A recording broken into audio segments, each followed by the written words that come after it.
She looked like just a 6-year-old little girl, but she drank a whole pot of fish soup in one go. The second brother trembled with anger because that soup was the entire month's ration and she had finished it in one gulp. Where did this girl come from? She ate all my food. To make up for the loss, the child said she could bring a lot of food, but he thought it was just empty talk. Food wouldn't just fall from the sky. The girl lightly patted her mouth and the next moment a fish was hanging from her head. Then, it was as if it started raining fish from the sky and large sweet potatoes began to emerge from the ground. The family thought God had taken pity on them, but in reality it was all the child's doing. She was no ordinary child, she was the embodiment of an ancient divine power that only loved to eat. Because of this, her guru had sent her down from the mountain to end the famine below. The child didn't understand that this was her last meal. She innocently kept saying, "I'll eat less, just let me stay here." But the decision had been made. Meanwhile, a poor woman went to the village landlord with her young son to ask for grain. The landlord was cunning. He took advantage of her desperation and made her put her thumbprint on a strict document. The condition was that she could take out whatever she could from the land in 1 hour, but after 1 month she would have to return 100 kilograms of grain.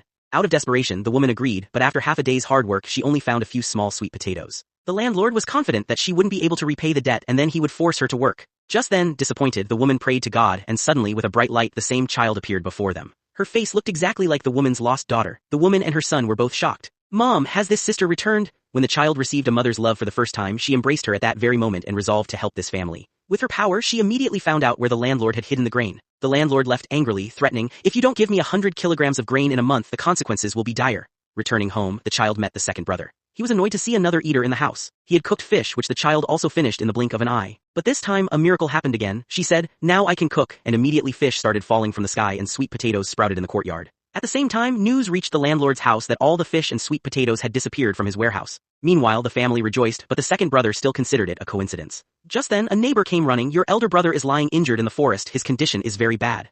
The doctor said that to save him, a 50-year-old wild mushroom was needed. Hearing this, everyone's hope was dashed, but the child stepped forward. "I will find it." The second brother, angry, ran after her and they both reached the dangerous forest. There, due to the child's strange power, they actually found a very large mushroom. They both dug it out together, but then a wild boar attacked them. Seeing the situation worsen, the second brother made a decision. He gave the mushroom to the child and said, "You go home, I'll stop it." Hearing his words, the child was moved. She understood that now she had to use her true power. She drew energy from the surrounding trees and shouted loudly, "Don't touch my brother." She was no longer the weak child she used to be. Her strength had returned. The second brother was shocked. For the first time, he realized that this child was not just a burden but their greatest strength.